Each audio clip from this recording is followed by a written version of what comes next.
and welcome to the GAU Podcast. We are Gamers Are Us, and I am Eric RickityBeans Rubino, and we are live in the Microsoft Store in the Prudential Center to talk about some games. So to contribute to the discussion, I have next to me Drew Frayre. How you doing tonight, Drew? I'm doing awesome. I'm ready to talk about some games and some of the seismic issues that have been happening within our gaming community. Yeah, I mean a lot happened this week, and that's why we have Gustavo Rivera on the far right. How you doing tonight, Gustavo? Doing great. It's good to be back. How you Always. guys? I'm got the energy going. I feel Definitely. on that on that mellow yellow.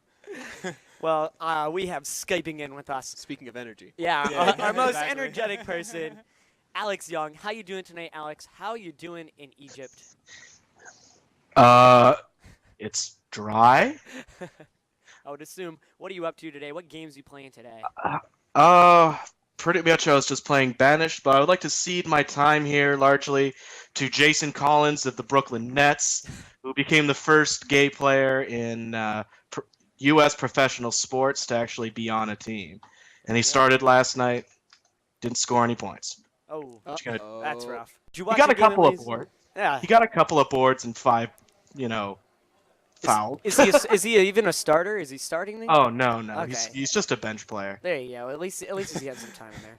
But we're talking about Irrational Games tonight because recently Ken Levine announced that he's not going to be making any more games at Irrational. He said that as soon as the new DLC, BioShock Infinite Burial at Sea Part 2 comes out, he's going to be done it with Irrational, and they're going to close the studio, and he's going to work with Take-Two in an entrepreneurial endeavor, and he's going to take only 15 members of his Irrational team with him, and he's getting rid of Irrational Games.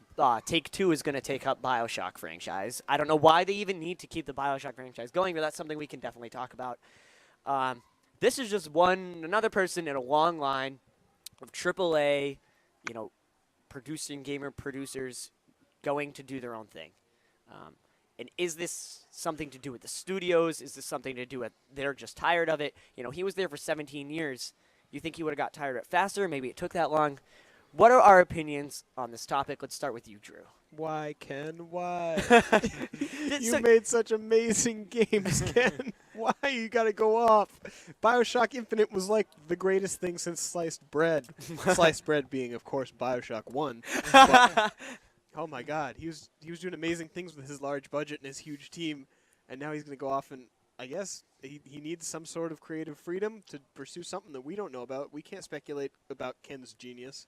We can't speculate. I mean, he's said some things about what he wants to do, or his new goal. But I just feel like, you bring up the point of he had creative freedom. Did he not have creative freedom on all of Infinite? Did that game not take 5 years to make and go through numerous changes? Well, you don't know how much of it was him and how much of it was changes made for other reasons. I mean, there was so much content in BioShock Infinite that was cut, as you can see from like the trailers that show things that never happened in the game, but would be such a drastic departure from what we see. I mean, if Ken thinks this is the right move, who am I to question him? He's like a divine being, and I'm just a follower. You don't question God. Right. He's a peon. You also don't question Gabe Newell, and I think Yeah. Ken Levine can. He's proved himself. He does not beggar questioning from me. I'll let him do as he pleases. Yeah, you think he? But I'm still kind of sad that I'm not going to get more Ken Levine BioShock. Yeah. Maybe not for now. You never know. Like Maybe we could have a space city next. No. Hey, I think is he going to He went in the continue? air, he went on- Maybe Underground? In the Yeah. future, yeah. Yeah. In the year underground. 2020, the year 2020. In the sun? They'll Who partner up knows? again somehow. There's only so And- many places you can put a city with a tower. Yeah, a city with a lighthouse, Yeah. rather. I think it's interesting. He's going to make narrative-driven games for the core gamer that are highly replayable. I feel like that. I mean, that's Infinite. That's BioShock. It's a narrative-driven game for the core gamer that has a lot of replayability because you have RPG elements. BioShock Infinite doesn't have replayability. There he is. Oh, there he is. There he is. BioShock has replayability. Infinite has none. It's a generic FPS with a couple of RPG elements that don't really matter.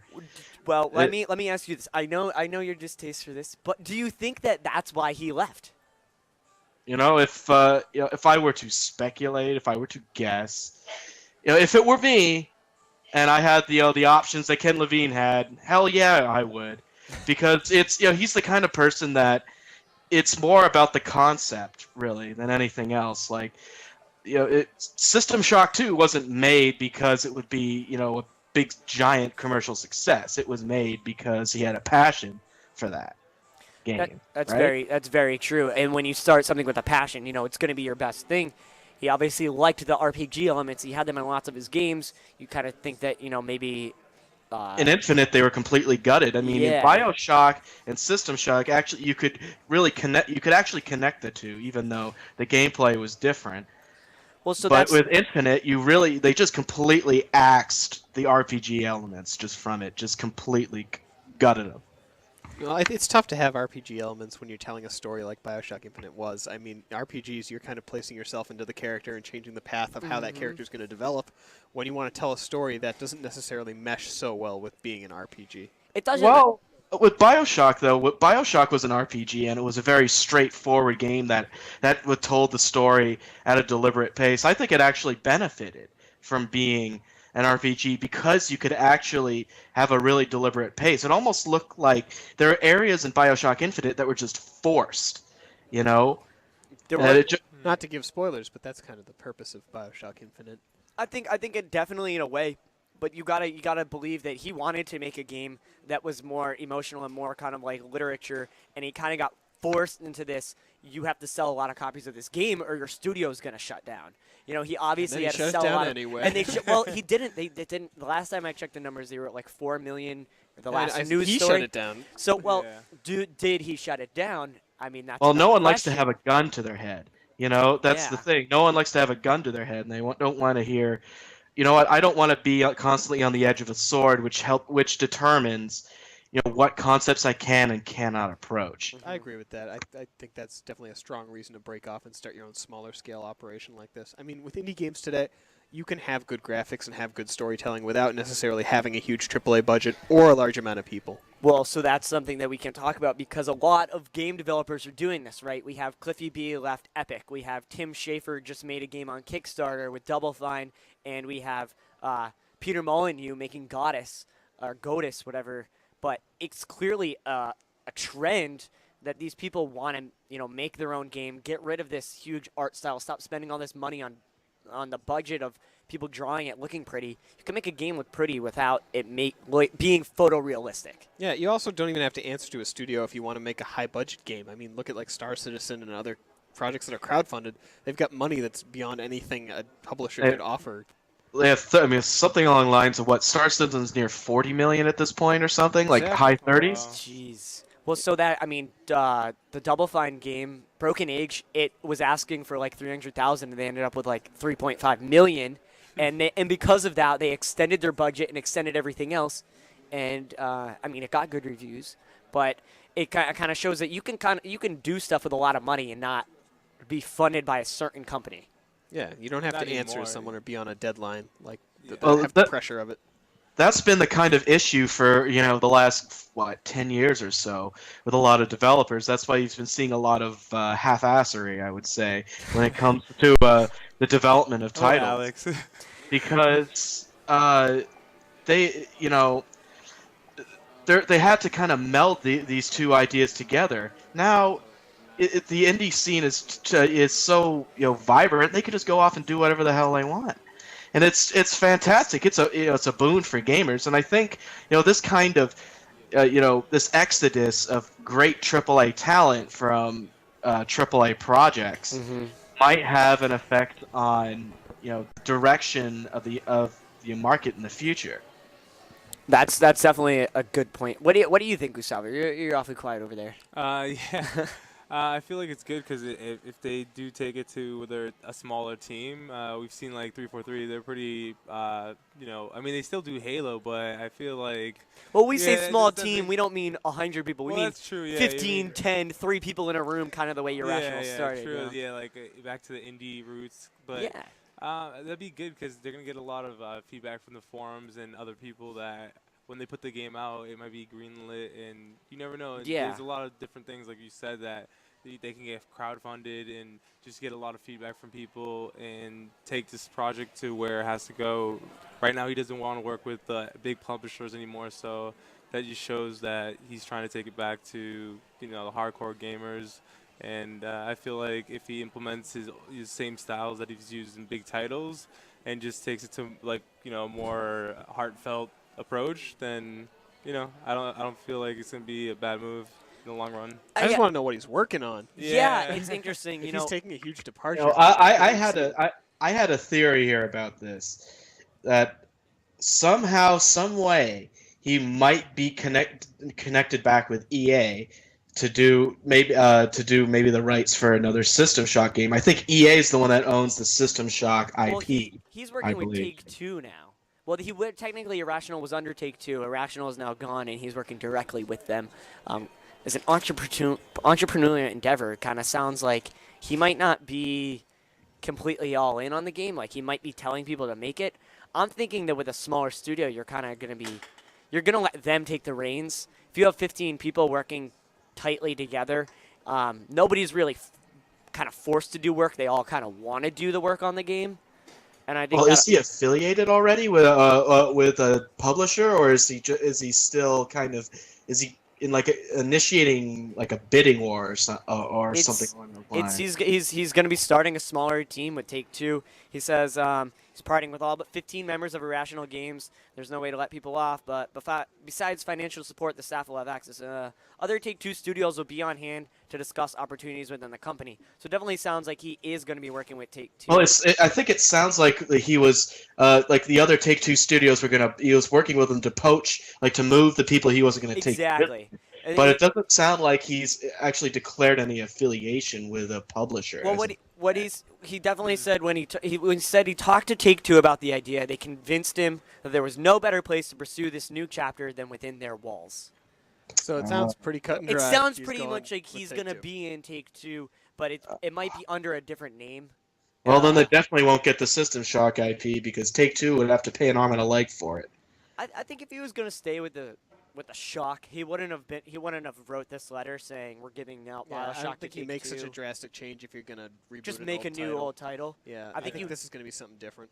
I'm thinking something like really different in more the lines of like Gone Home or Dear Esther. Maybe what about like Freedom? What if you did a remake of the Freedom Force game? Why are you stuck on all the wait, remakes, Alex? Yeah, for somebody who's awfully happy. Well, I that mean, Thief one think has about failed, it. He loves the remake idea. Well, I mean, if it's done by the people who know how to do it properly, like like people who originally did it, then yeah, it makes a lot more sense. You know, Freedom Force was one of those gems that was in the early 2000s that didn't sell that well, but it was kind of heralded for its alternative storytelling, its strategy, RPG elements and such. Maybe he'll go the RTS route. He's been doing shooters and RPGs for the last decade plus. Maybe RTS could be what he's working on. Who knows? Interesting speculation. An RTS doesn't seem like something that would have a story with replayable value. I was thinking more along That's the lines true. He of, did give us a like hint. I'm didn't thinking along the lines of like Walking Dead, like Freedom like Force had a Telltale lot Games. of replayability. Freedom Force actually had a really funny story and was very replayable because you had the dynamics of all your team members and they all had individual personalities and things like that. So it was now it's actually sounding more and more possible. Something I want to definitely mention is that he said he's going to focus exclusively on content delivered digitally. Now, do you think that that could imply more episodic content like the Barely at Sea thing, like Telltale Games, or do you think that means that he's just saying, that's where games are now? It's all going digital. He's just putting all his eggs in one basket. I don't know how you focus on that, despite Size-wise, I would just assume. not going for distribution at all, just like saying we're not going to even work on making a hard copy of this. That's an interesting thing to say you'll focus on. Yeah, it definitely. Yeah, that's a statement. Yeah, it's Maybe not like why would they say that? microtransactions. I don't know. What maybe free to play? What if Usually happens? things What that happens are if? smaller or only come out digitally? So now, some people. He wouldn't announce that. I'd for no say reason, I don't think. digital games. I would say don't sell as well as hard copies. But if he's focusing on the core gamer, Really? You would say that? I think you just took. I'm not sure about Steam, that one. okay, on Steam, I'm obviously thinking console-wise. Yeah. On Steam, yeah, but like if he's still thinking to do stuff on consoles, to make you download 50 gigs of stuff like Call of Duty. Nobody wants that. Yeah, nobody- I yeah. think we might be looking at a smaller game here. Yeah. I can't see people like all downloading a BioShock Infinite It'd be huge. size It'd be game. huge. Like that's why I think that kind of states about the element of that's not going to be huge anymore. It's not going to be this 26 gigabyte game. It's not going to be 50 gigabytes like Killzone. It's just going to be episodic content, maybe small. You think he's just going to break it up? He's not going to make like a smaller game? I loved Barrel at Sea. I'm really looking forward They'll to the be a second first-person episode. shooter still, I thought it was or- very well made. Yeah, will it be a first-person Yeah. shooter? All of his You games have never been know. first-person shooters. Well, You never they know, have though. not That's what all you been never know if first-person he's- shooters. Exactly. Yeah. Over the last 10 years, they have largely been first-person Yeah. shooters, but he has straight not I think he worked on the original. Sorry, he worked on Thief 2, I believe, or is that Warren Spector? What's Ken I'm not Levine's timeline looking like, Alex? Why don't you bring that up and we can go over what he's done in the past? But besides that, we Yeah. were talking about other developers who have done similar things. Now, Mhm. Eric, who was on your list for that? Cliffy B. Yeah, actually, was just talking about this week.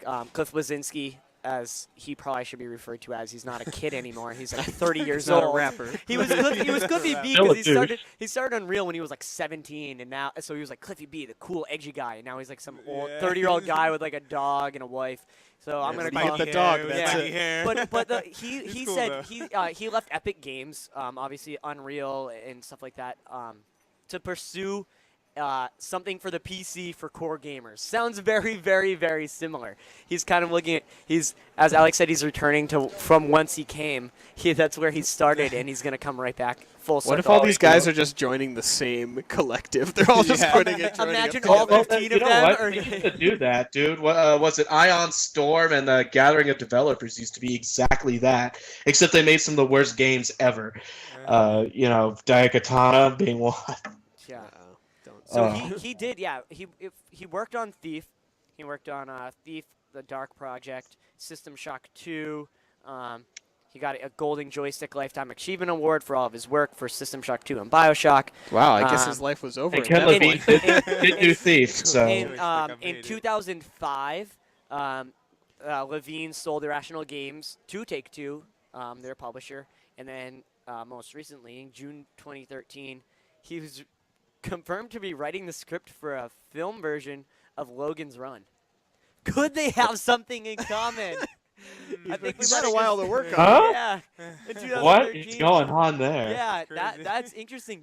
Could he be working on a movie game? A movie game? That'd be interesting. Logan's That'd be- Run, the that'd movie, be- the game? Yeah, like the The deal. game. That's really interesting.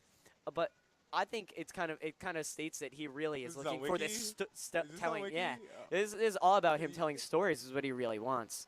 He also worked on Tribes, but Tribes of Vengeance. I don't believe that has anything to do with anything. But actually, if you look at his games list, most of it, there's really only one FPS there. Really, no, two FPSs there: Tribes and Bioshock Infinite. Yeah, The but to rest are say like, System Shock 2 is definitely. System Shock 2 is it's an RPG.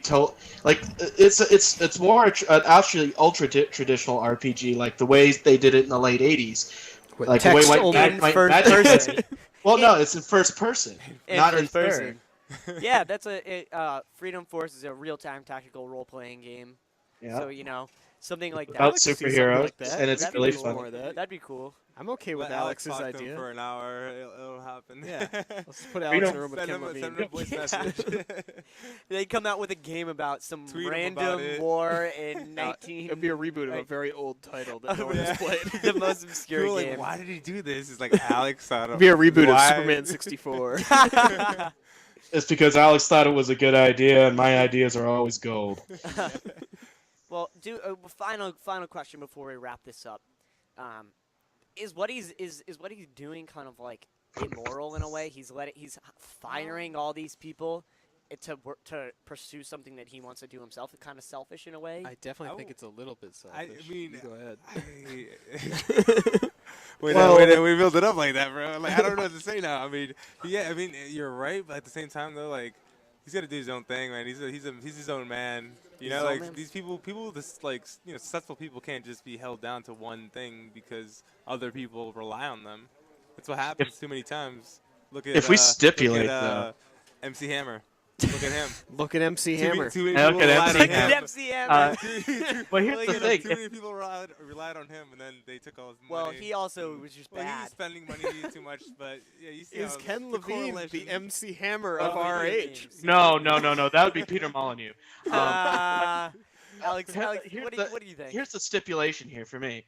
If he was not happy during a large part of the BioShock Infinite dev process, which I have a tough time believing that he turned this kind of supposedly deep storyline and all this into a straight up shooter. It's tough for me to believe that he would do that without a lot of nudging. And maybe he's thinking, if I had to endure 3, 4, 5 years of this crap, maybe I've had, for me, I'm done. Maybe I need to do a passion project. I have enough money. I have enough tight shirts that cost $50. Okay, I have enough money. That's what you get when you're rich. I read that he really $50 wasn't like that movie star role, but I think that he kind of he's doing what he's got to do. At least he's helping them find jobs, and you can't blame the guy for doing that. He's allowing an open house in his studio. I think it has less to do with him and more to do with Take-Two. Definitely, I think it has a lot more financial than we think to do with it. Yeah, you got to think about it too. No like, doubt in my mind. There's Ken Levine financials built involved. this studio on Yep. like his ideas, Yep. his creativity, and if he wants to take it somewhere else, that's completely Yeah, his he can right. shut it down Yeah, when he wants, exactly. right? So You can, yeah. it sucks, but we've seen These people have big jobs games, because of Ken so- Levine, and if Ken Levine wants to move on, Well, And, yeah, but they they'll have- also right. keep. They They'll have also get experience. another good job because yeah, of Ken and Levine. look at what they've BioShock made Infinite in was their a time. great game. Yeah. Despite what Alex is saying, I enjoyed it, and I think the people on that I game don't think were I was clearly agree. talented. The people I who made the think game were absolutely. clearly I think critics are now coming around to my way of thinking about how BioShock Infinite was. I gave it an 8.5, but really I should have given it a 7. talented. Ooh. All right. Well, on, That means 8.7. well, 8.5. I should have given it a 7. Really, I should have. But in retrospect, I was blinded by the pressure to Now to you're give just it a getting good salty score. you because just your liked jimmies it. have been so You rustled. just liked it. I'm gonna. My jimmies. Don't talk about it like that. I'm gonna cut off there because I think we gotta say we're running a little late on time. We are. So I want to thank all of you guys very much for joining me today. I want to thank Alex for popping on Skype. Great contribution to the conversation, kind of giving that other end. I want to thank Frank and James for running everything and doing an amazing job at all of it. This is Gamers Are Us. I am Eric RickityBeans. You can check us out at gamersrus.com for all And the if you're latest. in the area in Boston over the coming weeks, we've got the Titanfall launch party coming at you from the Microsoft Store on March 10th, starting at 10 p.m. The pre-release gameplay and $1,000 in prizes are going to be given away. Yep. That's something you want to check out in the Prudential Microsoft Store. And one of the best games of the year, supposedly, is coming out. Supposedly. So So you the can't miss year that. just started. The year just started. We'll put it that way. That's true. This is a huge praise. But Best movie of the year. The year's only like 3 months old. yeah. But all right. Thank you guys again. We are Gamers R Us. Make sure you check us out. Gamersrus.com. Make sure you follow us on Facebook, like us on Twitter, all that stuff. You know the deal.